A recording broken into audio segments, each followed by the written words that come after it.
संपत्ति आंकी गई है। 6 बेनामी संपत्तियों को आयकर विभाग ने जब्त किया है। अतीक ने गिरोह के सदस्यों के नाम पर यह संपत्ति खरीदी थी।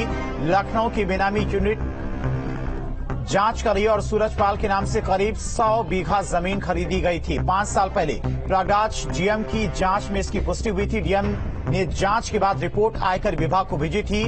अशरफ और सूरजपाल को कई बार तलब भी किया गया था। 2018 तक 11 संपत्तियों को सूरजपाल ने बेच दिया था।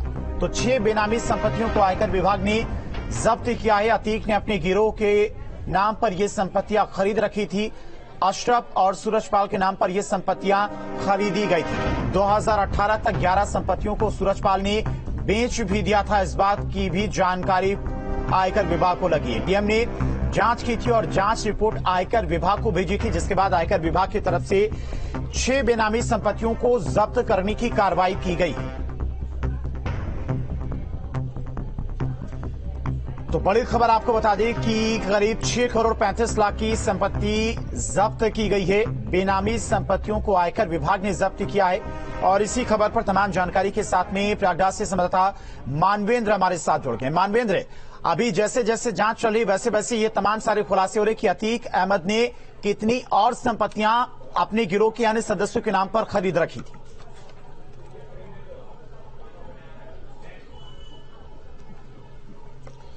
जी बिल्कुल, अतीक अहमद ने अपने गिरोह के सदस्यों के नाम पर और अपने जो नौकर हैं, चपरासी हैं, जो अपने यहाँ काम करते हैं, ऐसे लोग 4th क्लास एम्प्लॉय हैं, उनके नाम पर भी बेनामी संपत्तियां तमाम खरीद रखी है। यही नहीं, जो अतीक के गैंग मेंबर हैं, उनके जो नौकर हैं, उनके नाम पर भी संपत्तियां ले रखी थी। और चूंकि अतीक अहमद एक अगर हम बात करें तो प्रयागराज का सबसे बड़ा भू माफिया था। मुख्य काम जो अतीक अहमद का था वो जमीन का ही था और इसी सिलसिले में तमाम जमीनों की हेराफेरी वो करता था। और जिस तरह से ये नाम सामने आया है और ये जो अशरफ उर्फ लल्ला जो अतीक अहमद का गैंग का मेंबर था, उसका ये नौकर था, उसका चौकीदार था, उसके नाम पर बड़ी संपत्ति अतीक अहमद ने खरीदी थी।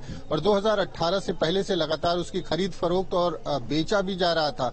और बाद में जब डीएम प्रयागराज ने जांच कराई तो पता चला कि ये जो अतीक का गुर्गा है, जिसके चौकीदार के नाम पर संपत्तियां खरीदी जा रही हैं, वो चौकीदार लगातार न सिर्फ संपत्तियां खरीद रहा है बल्कि बेच भी रहा है और कोई इनकम टैक्स उस पर उन लोगों ने दाखिल भी नहीं किया है। तो पुलिस की और प्रशासन की नजर गई। उसके बाद डीएम ने पूरा मामला इनकम टैक्स को सुपुर्द किया और इनकम टैक्स ने इस पूरे मामले में जांच की तो 100 बीघे से अधिक जमीन की हेराफेरी का मामला सामने आया।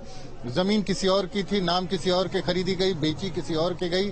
तो अतीक अहमद का जो जमीन का कारोबार था, जो भू माफिया के तहत वो तमाम संपत्तियों को, जो संपत्तियां विवादित होती थी, उनको औने पौने दाम पर खरीद लेता था। तमाम ऐसी संपत्तियां थी जो सस्ते दामों में लोगों को डरा धमका करके खरीद लेता था और उस संपत्तियां सीधे अपने परिवार या अपने नाम पर ट्रांसफर नहीं करता था। बहुत सारी ऐसी संपत्तियां होती थी जो अतीक अपने कर्मचारियों के और चौकीदार और तमाम ऐसे लोग जो अतीक से जुड़े हुए थे, जो घरेलू नौकर है, उनके नाम पर संपत्तियां बनाता रहा। और इस तरह के तमाम मामले सामने आए हैं। लेकिन अब जिस तरह से जांच हुई है उसके बाद आयकर विभाग ने 6 करोड़ 35 लाख की संपत्ति को कुर्क किया है और उसके बाद अभी इस तरह का दावा किया जा रहा है कि अभी ऐसी तमाम और संपत्तियां हैं जिनका पता चला है, उन पर भी कार्रवाई होना अभी बाकी है। जी ठीक है मानवेंद्र, बहुत बहुत शुक्रिया आपका।